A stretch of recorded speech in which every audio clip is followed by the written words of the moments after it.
আসসালামু আলাইকুম রহমতুল্লাহি ওবরকাতুহু। সম্মানিত দর্শক,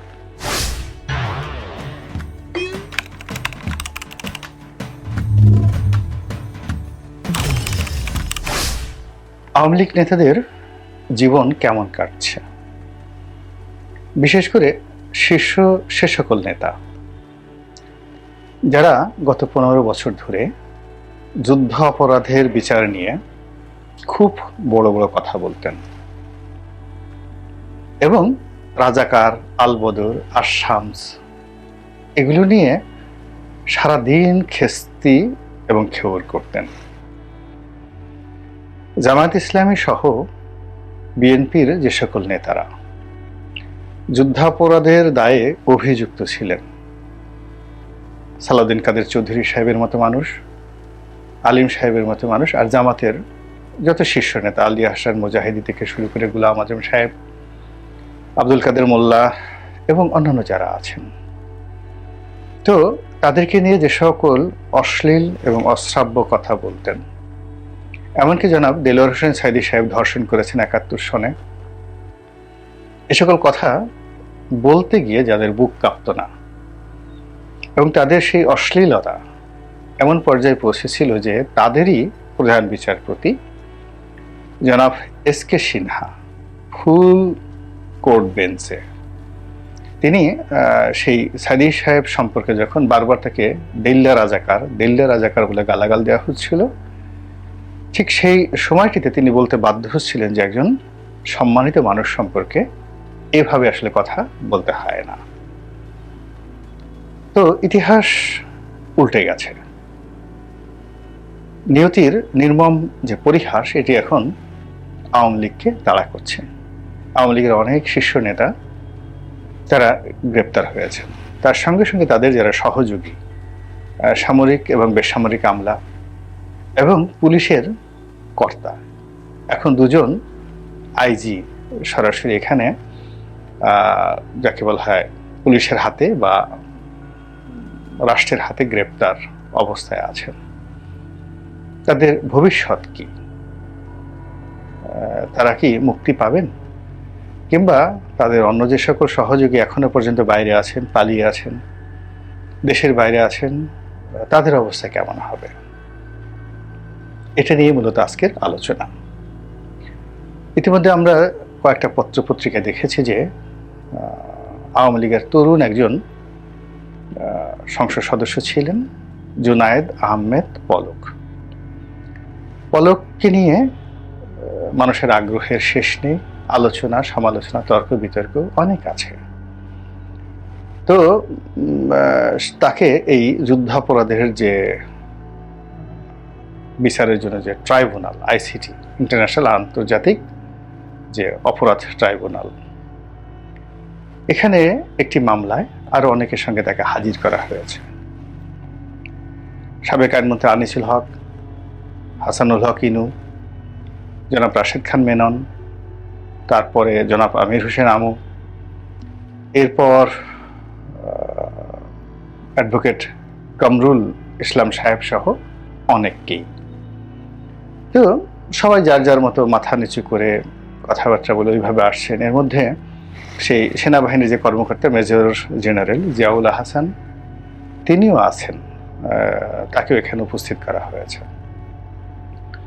তো সকলের মধ্যে যেটি দৃশ্যমান সেটা হলো একমাত্র জুনায়েদ আহমেদ পলক, তিনি ছিলেন অবনত মস্তকে এবং হাত জোড় করে তিনি সম্ভবত কারো কাছে ক্ষমা প্রার্থনা করছিলেন, আমি জানি না কার কাছে।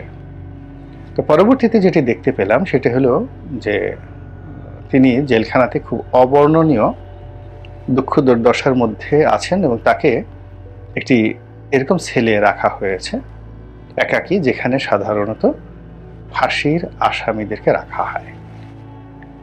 তো এখন অনেকের প্রশ্ন যে জুনায়েদ আহমেদ পলক বা অন্যান্য যারা আছেন তাদেরকে কি ফাঁসি দেওয়া হবে?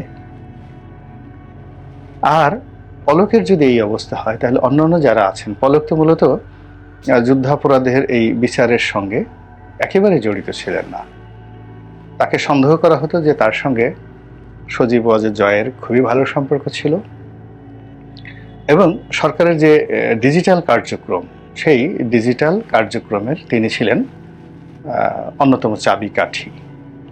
যদি ভালো কিছু হয়ে থাকে অবশ্যই পলক তার জন্য দায়ী, আর যদি মন্দ কিছু হয়ে থাকে তার জন্য সে দায়ী। এখানে তাকে কেন্দ্র করে যে দুর্নীতির কথা শোনা যাচ্ছে, বিশেষ করে শেখ পরিবারের, এটার সাথে যদি তার সম্পৃক্ততা থাকে সেটা একটা ভিন্ন বিষয়। কিন্তু সেই জামাত শিবিরের বিচার, রাজাকার আলবদরদের বিচার, বা যুদ্ধ অপরাধীদের বিচার, বা কাদের মোল্লা, দেল হোসেন সাইদি সাহেবের বিচার, এই ঘটনার সাথে পলকের কোনো সংযোগ ছিল বলে আমার জানা নেই। ওই ধরনের বক্তৃতা বিবৃতি কখনো তিনি দেননি। তিনি তার মন্ত্রণালয় নিয়ে, তার জয় ভাইকে নিয়ে, তারপরে শেষে তার আইসিটি নিয়ে, তিনি এটা নিয়ে ব্যস্ত ছিলেন। এবং বড়জোর তিনি মাঝে মধ্যে গান গাইতেন, গিটার বাজাতেন, এলাকাতে কনসার্ট করতেন। আর এই সরকারের পক্ষে এরকম হার্ড লাইনে গিয়ে এই তরুণ সংসদ সদস্য তেমন কোনো কথাবার্তা বলতেন না। তো তাকে যদি টার্গেট করে কন্ডেম ছেলে রাখা হয়, তাহলে কামরুল সাহেবের অবস্থা কি, ইনু সাহেবের অবস্থা কি, তারপরে আনিসুল হক সাহেবের অবস্থা কি, সালমান এফ রহমান সাহেবের অবস্থা কি, এই জিনিসগুলো নিয়ে আলোচনা হচ্ছে। এবং আওয়ামী লীগের যারা নেতা ভিতরে আছেন, বাইরে আছেন, সবার মধ্যেই এক ধরনের মৃত্যু ভয়, তারপরে এক ধরনের ফাঁসির আতঙ্ক এটি ছড়িয়ে পড়েছে। এটা কেন?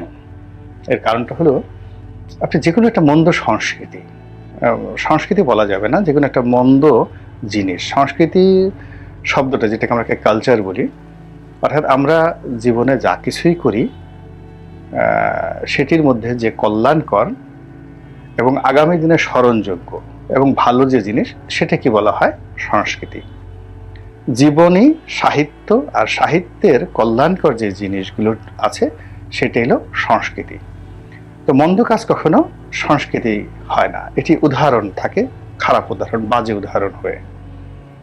তো ভালো জিনিস আপনি যদি অতীতে করেন, এটার 1% পরবর্তীতে হয় না। কিন্তু মন্দ কাজ আপনি যাই করেন না কেন, যে সময় করেন, এটি ঘুরে ফিরে আপনার প্রতি, আপনার পরিবারের প্রতি, আপনার পরবর্তী বংশধরদের প্রতি এটা আসতেই থাকবে। তো কথায় কথায় ফাঁসি দেওয়া, কথায় কথায় ফাঁসিতে লটকানো, এটা 2012 সনে সেই গণজাগরণ মঞ্চের মাধ্যমে যেভাবে বাংলাদেশে মার্কেটিং হয়েছে, বাজারজাত হয়েছে, তার ফলে কি হলো, একেবারে উলঙ্গ গ্রামের যে ন্যাংটা পোলাপান যারা রয়েছে, 2-3 বছর বয়স যাদের, বা 3-4 বছর বয়স, যারা সাধারণত উলঙ্গ থাকতেই তারা পছন্দ করে, ভালো লাগে, মাঝে একটা ঘন্টা থাকে গ্রাম বাংলায়, তারপরে কপালে একটা কাজলের টিপ থাকে গরিব মানুষের সন্তানদের, যেন তাদের দিকে নজর না পড়ে। এবং এদের মধ্যে পেটটা একটু মোটাসোটা যাদের আছে, তারা এই সেই উদম শরীরে মাজায় ঘন্টা বেঁধে তারপরে শেষে তারা দৌড়াদৌড়ি করে, গ্রামের লোকজন এই দৃশ্য দেখে খুব আনন্দ পায়। তো এই যে ফাঁসি চাই, ফাঁসি চাই, এটি 2012-13 সনে এতটা মার্কেটিং হয়েছিল, বাজারজাত হয়েছিল, যে অজ পাড়াগের সেই পাট ক্ষেত থেকে শুরু করে ধান ক্ষেত, খাল বিল নদী নালা থেকে শুরু করে একেবারে এই নগর মহানগরের যে হর্মমালা, এখানের ওই শিশুদের মধ্যে, বালক বালিকাদের মধ্যে এই ফাঁসি চাই, ফাঁসি চাই, এটাকে একটা খেলায় পরিণত হয়েছিল, একটা কমন স্লোগানে পরিণত হয়েছিল। যেমন এইবার জুলাই অক্টোবর বিপ্লবের সময়টাতে একটা স্লোগান কিন্তু এরকম এই ফাঁসি চাই, ফাঁসি চাই এর মতো হয়ে গেছিল। সেটা হলো, চাইতে আসলাম অধিকার, হয়ে গেলাম রাজাকার। মানে আজকে খোলামেলাই বলি, এখন বলতে আর কোনো অসুবিধা নেই। যখন এই যে ছাত্র আন্দোলন হচ্ছিল একেবারে তুঙ্গে, এবং যখন শামসুদ্দিন চৌধুরী মানিকের সঙ্গে আমার যে টকশোটা হলো দীপ্তি চৌধুরীর সাথে চ্যানেল আইনে, ওটার 2 দিন বা 3 দিন আগে মাই টেলিভিশনের একটা টকশোতে আমি ছিলাম, আর নারায়ণগঞ্জের এমপি নজরুল ইসলাম বাবু বন্ধু মানুষ। তো আলাপ আলোচনার পরে আমি ওরা বললাম যে, বাবু তোমরা কি করছো, এসব যে জিনিস হচ্ছে এগুলো কেন সমাধান করছো না? তখন ও হেসে বলল যে দুঃখের কথা কি বলবো, তুমি তো জানো দলের অবস্থা কি, আমরা সংসদ সদস্য হিসেবে কতটুকু করতে পারি বলতে পারি সেটা পরের ব্যাপার, কিন্তু আমার নিজের ঘরের মধ্যে কি হচ্ছে সেটা তোমাকে বলি। ওর ছেলে বাবু, ও সম্ভবত 2011-12 সনে ওর জন্ম হলো। তো 2012 সনে যদি জন্ম হয় তো ওই ছেলের বয়স এখন কত, 12 বছর বা 13 বছর। তা আমি এই ছেলের সঙ্গে আমার একটা সম্পর্ক হলো, ও যখন নবজাতক তখন ওর এই জন্ম উপলক্ষে সংসদ ভবনে একটা বড় অনুষ্ঠান হয়েছিল। সেই অনুষ্ঠানে শামীম ওসমান সাহেব ছিলেন, সকল এমপিরা ছিলেন। আমি যেহেতু বাবুর বন্ধু, তো ওই মোনাজাত করার দায়িত্ব ছিল আমার, তাকে দোয়া করার দায়িত্ব, মোনাজাত করার দায়িত্ব ছিল আমার। তো এই কারণে আমি প্রায় সেই ছেলেটার সম্পর্কে স্মৃতিকাতর থাকি এবং তাকে দেখতে চাই, জানতে চাই যখনই বাবুর সঙ্গে আমার কথাবার্তা হয়। তো বাবু বলছিল যে তার ছেলে ওই সময়টিতে তার সামনে এসে নাচে এবং হাত ঝুলিয়ে ঝুলিয়ে তাকে বলে, চাইতে আসলাম অধিকার, হয়ে গেলাম রাজাকার। সংসদ সদস্য, আওয়ামী লীগের সংসদ সদস্য বাবুর পরিবারের মধ্যে এই জুলাই আগস্ট বিপ্লবের যে ঢেউ, ওটা কিভাবে প্রবেশ করেছিল এটা বললাম। এর চাইতেও এই আন্দোলন যেহেতু ক্ষণস্থায়ী, খুব অল্প সময়ের মধ্যে হয়েছিল, কিন্তু গণজাগরণ মঞ্চের যে আন্দোলনটি এটি দীর্ঘ সময় ছিল। এবং এখন যারা আছেন, সার্জিসরা আছেন, মাহফুজরা আছেন, এদের চাইতেও ওই সময়টিতে ডক্টর ইমরান এইচ সরকার, তার যে প্রভাব, প্রতিপত্তি, অ্যাকসেপ্টেবিলিটি এবং গুরুত্ব, সবই এখনকার যারা আছেন তাদের চেয়ে কয়েকশো গুণ বেশি ছিল। ওই সময়টিতে রাজাকারদের ফাঁসি চাই, ফাঁসি চাই, এটা নিদারুণভাবে মার্কেটেড হয়েছিল। এখন সেই যে ফাঁসি, এটা ভাত মাছের মতো একটা ফাঁসি, গুঁড়ো মাছের মতো একটা ফাঁসি, ফাঁসি দেওয়া কোনো বিষয় নয়। যাকে তাকে ফাঁসিতে টানানো যায়, যাকে তাকে জেলে নেওয়া যায়, যাকে তাকে মেরে ফেলা যায়, গুলাগুলি করা যায়, যাকে ইচ্ছে তাকে গুম করা যায়, যার চরিত্র হনন করার ইচ্ছা তাকে সেভাবে করা যায়। এই জিনিসগুলো আওয়ামী লীগ আমলে এতটা প্রাতিষ্ঠানিক অবস্থায় পৌঁছেছিল যে আর কুফল এখন আওয়ামী লীগের লোকজন পাচ্ছে। এখন এই সরকার বিচার করতে চাচ্ছে, বিচারের জন্য কোর্ট গঠিত হয়েছে, এবং তারা কখন একবারে বলেনি যে এই কোর্টের মাধ্যমে ফাঁসি দেওয়া হবে। জামাতের লোকজনও বলেনি, কোর্টের কোনো কর্মকর্তা কর্মচারী এখনো পর্যন্ত বলেনি যে অমুকের ফাঁসি চাই বা আমরা সর্বোচ্চ শাস্তি ফাঁসির জন্য চেষ্টা করছি। এখন সবে মাত্র শুরু হলো। কিন্তু এর মধ্যে আওয়ামী লীগের অনেক নেতা তারা আতঙ্ক অনুভব করছেন যে এই যাদেরকে গ্রেফতার করা হয়েছে খুব স্বল্পকালীন বিচারে, যেমন কর্নেল তাহেরের বিচার হয়েছিল খুব একেবারে মিলিটারি ট্রাইব্যুনালে অল্প সময়ের মধ্যে, স্বল্পতম সময়ের মধ্যে। তো ওভাবে একটা বিচার করে এখন যারা আছেন তাদের সবাইকে যদি 3-4 মাসের মধ্যে, 6 মাসের মধ্যে ফাঁসিতে লটকে দেওয়া হয়, কি করার আছে? আমাদের দেশের মানুষ তো সবসময় ক্ষমতার পূজারী, যার হাতে ক্ষমতা থাকে সবসময় তার আনুগত্য করে এবং কখনোই ক্ষমতাকে চ্যালেঞ্জ করে না। এটা হলো আমাদের দেশের একটা স্বাভাবিক প্রকৃতি। তো এখন যদি যারা যারা গ্রেপ্তার হয়েছেন তারা সহ যারা দেশের বাইরে রয়েছেন তাদেরকে, অর্থাৎ আওয়ামী লীগের 100 জন নেতা এবং কর্মী টপ, তাদের সবাইকে যদি এই জুলাই আগস্ট বিপ্লবের হত্যাকাণ্ডের জন্য ফাঁসির আদেশ দিয়ে দেওয়া হয় এবং যাদেরকে ক্যাপচার করা হয়েছে তাদেরকে ফাঁসি কার্যকর করে দেওয়া হয়, সঙ্গে সঙ্গে কি করবে জনগণ? আওয়ামী লীগের লোকজন কি করবে? জামাত কিছু করতে পারে নাই, বিএনপি কিছু করতে পারে নাই। অনেক প্রভাবশালী, একসময় মনে হতো সালাউদ্দিন কাদের চৌধুরীর একটা পশম স্পর্শ করার মতো বাংলাদেশে কোনো লোক নেই। তো তার মতো মানুষকে যখন ফাঁসিতে টানানো হয়ে গেছে, কিছু হয়নি। গোলাম আজমকে অ্যারেস্ট করা যাবে না, সারা বাংলাদেশে কেয়ামত হয়ে যাবে, কিছুই হয়নি। সাইদি সাহেবকে কিছুই করা যাবে না, গ্রেপ্তারও করা যাবে না, কিন্তু সেই সাইদি সাহেবের জানাজাটাও সরকারের অনুমতি নিয়ে করতে হয়েছে। তো এই জিনিসগুলো মূলত আমাদের দেশে যে ট্রেডিশন, যে আমরা সবসময় ক্ষমতাকে পুজো করি, ক্ষমতার ভয়ে প্রকম্পিত থাকি এবং আমাদের চোখের সামনে ক্ষমতাধররা যদি কোনো অন্যায় করে আমরা আগে যেভাবে নারায়ে তকবীর বলতাম পাকিস্তান জামানাতে, পরবর্তীতে সেটা জয় বাংলা বলেছি, তারপরে বাংলাদেশ জিন্দাবাদ বলেছি, আবার জয় বাংলা বলেছি, আবার এখন শুরু হয়েছে আলহামদুলিল্লাহ, সুবহানাল্লাহ এবং নারায়ে তকবীর। কাজেই আওয়ামী লীগের যারা নেতা রয়েছেন তারা যদি ফাঁসিতে ঝুলে পড়েন আমরা কি বলবো, আলহামদুলিল্লাহ দেশ ফেরাউন মুক্ত হলো। এই তো আমাদের কৃষ্টি এবং কালচার, এটা আমাদের সংস্কৃতি।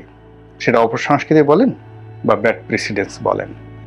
তো এই কথাগুলো বললাম এই কারণে যে এই যে জুনায়েদ আহমেদ পলক সাহেবের যে কারাবাস এবং তার যে নির্জন কুঠুরিতে তার যে অবস্থান, এটি নিয়ে তার পরিবার পরিজন, আত্মীয় স্বজন, আপনজন সবার মধ্যে একটা প্যানিক ছড়িয়ে পড়েছে এবং সেই প্যানিকের এক্সটেন্ডেড যে ভার্সন, এটি এই মুহূর্তে যারা কারারুদ্ধ আছেন, যাদের প্রতি জনরোষ আছে, যাদের রেপুটেশন খুবই খারাপ, যাদের সঙ্গে বিএনপির সম্পর্ক খারাপ ছিল, যাদের সঙ্গে জামাতের সম্পর্ক খারাপ ছিল, তাদের নসিবে ফাঁসির দড়ি কিভাবে চিন হয়ে গেছে, কপালে কিভাবে চিন হয়ে গেছে, এটা নিয়ে কিন্তু আলাপ আলোচনা হচ্ছে।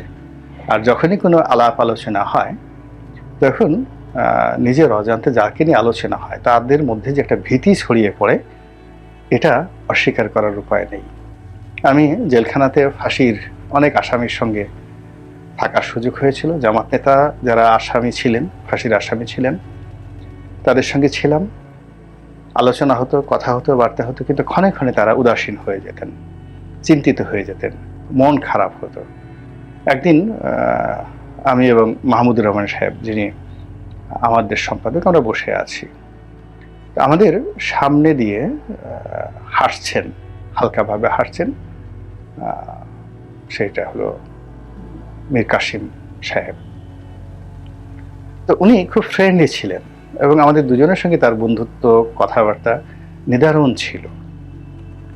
তো সেই দিন তিনি ভীষণ রকম উদাসীন ছিলেন। এর কারণ হলো কোর্ট থেকে এসেছেন এবং ওনার যে ফাঁসির বিষয়টি ওই দিন চূড়ান্ত হয়। তো তিনি একা একা পায়চারি করছেন, তার ভীষণ রকম মন খারাপ। তখন মাহমুদ সাহেব আমাকে বললেন যে, রনি দেখো, ওনার মতো মানুষ কিভাবে বিষণ্ণ হয়ে পায়চারি করছেন। এই হলো ফাঁসির ভয়। আমরা যতই ফাঁসি ফাঁসি বলে হাসাহাসি করি, বা আমরা সেই 2012-13 সনে যেভাবে ফাঁসি ফাঁসি বলে লম্ফজম্ফ করেছি, ওটা যে অনেকের জন্য বুমেরাং হয়ে আসতে পারে এবং সেটা কি ধরনের প্রতিক্রিয়া তৈরি করতে পারে, এটি জনাব কামরুল সাহেব, সালমান এফ রহমান সাহেব, আনিসুল হক সাহেব, হাসানুল্লাহ কিনু সাহেব, কিংবা জনাব জুনায়েদ আহমেদ পলক, তাদেরকে জিজ্ঞাসা করলে এবং তার পরিবারের লোকজনকে জিজ্ঞাসা করলে বোঝা যাবে। কাজেই সাধু সাবধান, এই দিন নয়, আরো দিন আছে। এই দিনকে নিয়ে যাবে সেই দিনের কাছে। 12 সন যদি 24 সনের অভ্যুত্থান ঘটাতে পারে, 24 সনের অন্যায় যে কোনো সময় আবার কি রূপে ফিরে আসে, এটা একমাত্র আল্লাহ রাব্বুল আলামিন জানেন। তো কাজেই 24 সনে যারা কর্ম করছেন, আল্লাহ তাদেরকে হেদায়েত দান করুন এবং আমাদেরকে হেদায়েত দান করুন। আসসালামু আলাইকুম ওয়া রাহমাতুল্লাহি ওয়া বারাকাতুহু।